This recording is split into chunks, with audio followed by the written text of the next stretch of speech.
तो hello friends, welcome back to your channel Savita's Pathshala. तो कैसे हो आप सब लोग? होप कि आप सब अच्छे होंगे। तो जैसे कि इससे पहले वाले वीडियो में हम एक्सरसाइज 7.1 कंप्लीट कर चुके हैं, तो आज हम करने वाले हैं एक्सरसाइज 7.2 का शुभ आरंभ। ठीक है, तो स्टार्ट करते हैं। क्वेश्चन नंबर 1 में क्या बोला है देखते हैं।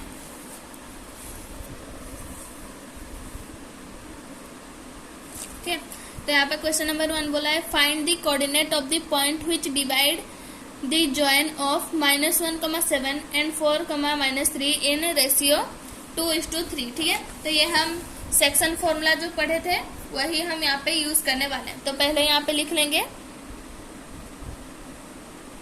एक्सरसाइज 7.2। ठीक है, ये है हमारा क्वेश्चन नंबर 1। क्वेश्चन नंबर 1 में क्या क्या दिया है? ए लेट कर लेते हैं हम -1,7 को, बी लेट कर लेंगे हम 4,-3 को। ठीक है, और m/n हमें गिवन है ना, m/n इक्वल टू 2:3। ठीक है, तो यहाँ पे देखो ये एक लाइन है, ठीक है, ए और बी। ठीक है, और m और n जो है वो कहीं इस जगह में ऐसे कुछ है जो कि हमारा ए को ऐसे ए और बी को 2:3 पार्ट में डिवाइड कर रहा है। ठीक है, ऐसे इस टाइप का कुछ, एग्जैक्ट तो मैं नाप के तो नहीं कर रही हूँ, तो 2:3 रेशियो में डिवाइड कर रहा है। ठीक है, तो हमें फॉर्मूला क्या पढ़े थे? x equal to mx2 plus nx1 by m plus n, है ना। तो हम यहाँ पे ऐड कर देंगे हमारा वैल्यू सब। m क्या है हमारा 2 है, x2 क्या है हमारा 4 है, 2 × 4, प्लस n क्या है हमारा 3 है, x1 क्या है हमारा -1 है। ठीक है, m प्लस n यानी कि 2 + 3। ठीक है, तो x का वैल्यू आएगा हमारा, ये बना 8 -3 ये 5। ठीक है, तो ये बना 5/5 यानी कि 1। ठीक है, तो x का वैल्यू हमारा क्या आ गया 1। ठीक है, यानी कि ये पॉइंट जो है ये हम P मान लो, ये पॉइंट को जो कि है x, y है। ठीक है, ये पॉइंट का हमें कोऑर्डिनेट फाइंड करना है। ठीक है, तो यही पूछा है कि ये एक A और B है, एक लाइन जो कि एक पॉइंट है P। ठीक है, यहाँ पे A और B और P ऐसे नहीं बोला गया था, बस यहाँ पे ये कोऑर्डिनेट दिया गया था और पूछा था कि ऐसा एक पॉइंट ढूंढो जो कि ये A और B जो लाइन है उसको 2:3 रेशियो में डिवाइड करे। ठीक है, तो हम ऐसे ही फॉर्मूला पढ़े थे इसका, तो ऑब्वियसली उसे यूज करेंगे, है ना। तो उसको यूज करेंगे, जैसे मैं पहले ही बताई थी कि यहाँ पे कुछ भी ऐसा नहीं है जो फॉर्मूला से ना हो, सब कुछ फॉर्मूला में ही होगा। ठीक है, तो यहाँ पे हम फॉर्मूला ये पढ़े थे, तो इसे हम पुट कर दिए x का वैल्यू में। x का वैल्यू चाहते हो तो ये पुट करना, y को चाहते हो तो x की जगह में बस y पुट करना। ठीक है, तो x का वैल्यू हमारा आ गया, यानी कि ये x का वैल्यू है 1। ठीक है, अब y भी निकाल लेंगे, तो my2 plus ny1 by m plus n। ठीक है, तो my2 क्या है हमारा, सॉरी m नहीं, ये बना हमारा 2 है। ठीक है, और हमारा y2 क्या है, y2 है हमारा -3। ठीक है, y2 हमारा -3 है, प्लस n क्या है हमारा 3 है, y1 क्या है हमारा 7, फिर यहाँ पे 2 + 3। ठीक है, ये बना हमारा -6 प्लस ये 21/5। ठीक है, 21 से 5 गया तो हमारा बना 15, तो ये 15/5 यानी कि y का वैल्यू आ गया हमारा 3। ठीक है, तो यहाँ पे हम उसके बाद देयरफॉर करके लिख लेना, therefore the coordinate of that point which divide the join of -1,7। जो क्वेश्चन में उसी को छाप देना, बस लास्ट में लिख लेना उसका कोऑर्डिनेट 1,3 है। ठीक है, तो हमारा क्वेश्चन नंबर 1 कंप्लीट हो गया। अब करते हैं क्वेश्चन नंबर 2। ठीक है, तो देखते हैं क्वेश्चन नंबर 2 में क्या दिया है। तो क्वेश्चन नंबर 2 में बोला है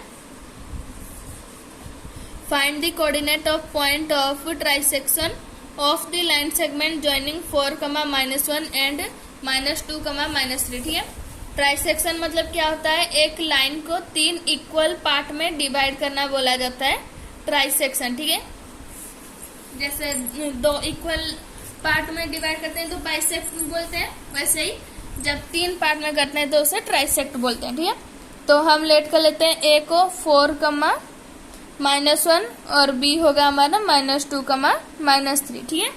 तो यहाँ पे क्या बोला है कि ये दोनों लाइन को ज्वाइन करके उसे 3 पार्ट में इक्वल डिवाइड करना है, ठीक है। ये ए है हमारा 4, -1, ये बी है -2, -3, ठीक है। तो 3 पार्ट में करना है, यानी कि 2 यहाँ पे पॉइंट आएंगे, ठीक है। मान लो कि ये तीनों सेम ही है, यही बोला गया है कि ये तीनों का लेंथ सेम है। इसे P मान लो, इसे Q मान लो, ठीक है। तो एक बार इसे हम x, y ले लेते हैं, इसे x1, y1, ठीक है।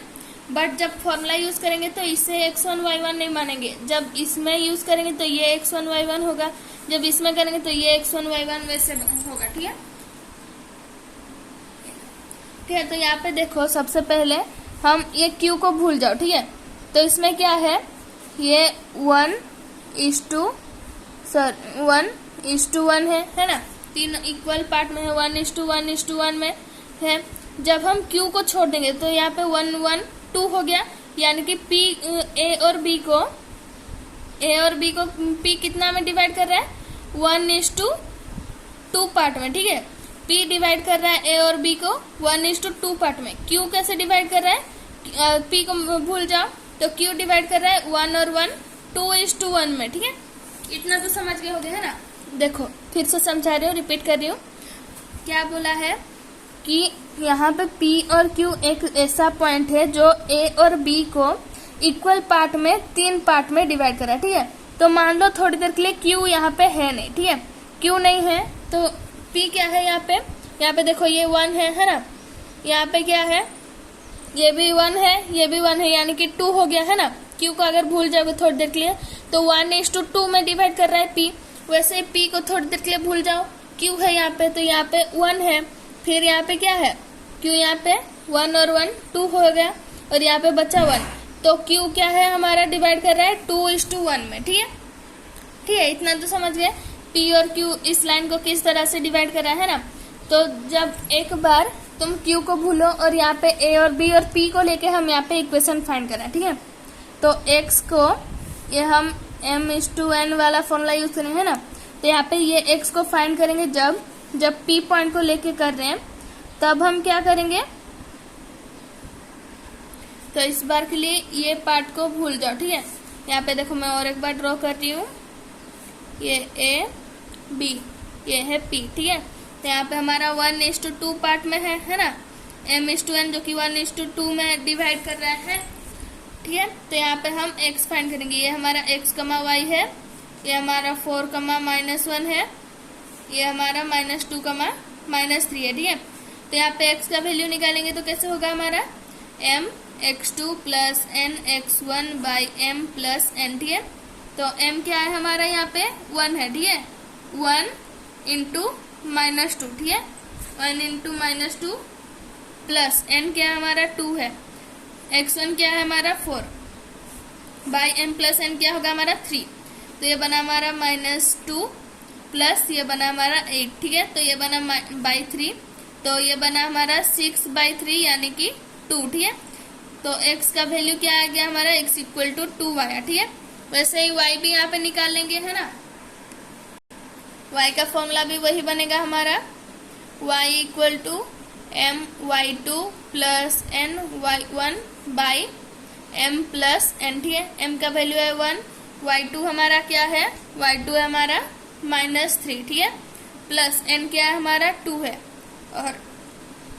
और y1 क्या है हमारा, y1 है हमारा -1, ठीक है, बाई 1 + 2, ठीक है। ये बना हमारा -3, तो ये बनेगा हमारा -3 - 2/3, ठीक है। तो ये बना हमारा -5/3, ठीक।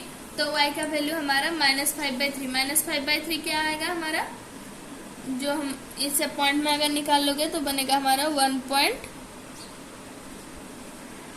-1.6, ठीक है। -1.6 मतलब क्या, ऐसे जो कर्सन प्लेन होता है हमारा, ऐसे देखना 1 सेंटीमीटर में ऐसे ही 10 ऐसे लाइन होता है, ठीक है। ऐसे 10 लाइन करके ऐसे रहता है, तो 1 और यहाँ पे ऐसे करके जो 6 नंबर लाइन होगा वो होगा हमारा ये वाला पार्ट, ठीक है। तो ये हमारा y का वैल्यू भी आ गया, ठीक है। तो हमें P का कोऑर्डिनेट मिल गया। ठीक है, यहाँ पे लिख लेना the coordinate of P is, x का वैल्यू आया था हमारा 2, -5/3। ठीक है, ऐसे भी आ सकता है, डेसिमल में भी आ सकता है, कोऑर्डिनेट कैसे भी आ सकता है। ठीक है, प्लस माइनस में भी आ सकता है। तो हमारा P का कोऑर्डिनेट आ गया। अब हम करेंगे Q का। ठीक है, फिर से वही लाइन ड्रॉ करेंगे A B। ठीक है, A क्या है हमारा 4, -1 है, B क्या है -2, -3 है। ठीक है, और यहाँ पे हमारा Q है, यहाँ पे P था तो यहाँ पे एक पॉइंट, यहाँ पे एक पॉइंट, यहाँ पे एक पॉइंट बना, तो P हट गया तो यहाँ पे 2 बन गया। ठीक है, और यहाँ पे 1 बच गया। तो m/n क्या है हमारा 2:1। ठीक है, m का वैल्यू 2 है और n का वैल्यू 1 है, तो वही x इक्वल टू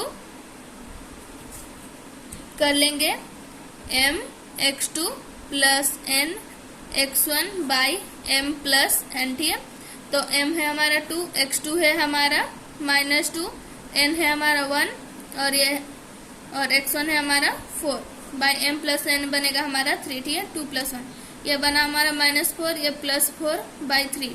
तो ये तो हमारा 0 हो जाएगा, 0/3 यानी कि वही 0। तो x का कोऑर्डिनेट वो 0 हो गया। ठीक है, यानी कि वो y एक्सिस में वो लाई करेगा। ठीक है, इतना समझे। यहाँ पे अगर x का वैल्यू 0 आया यानी कि वो जो पॉइंट है वो y एक्सिस में लाई करेगा। ठीक है, अब कर लेते हैं y का वैल्यू कितना आता है वो भी निकाल लेते हैं। ठीक है,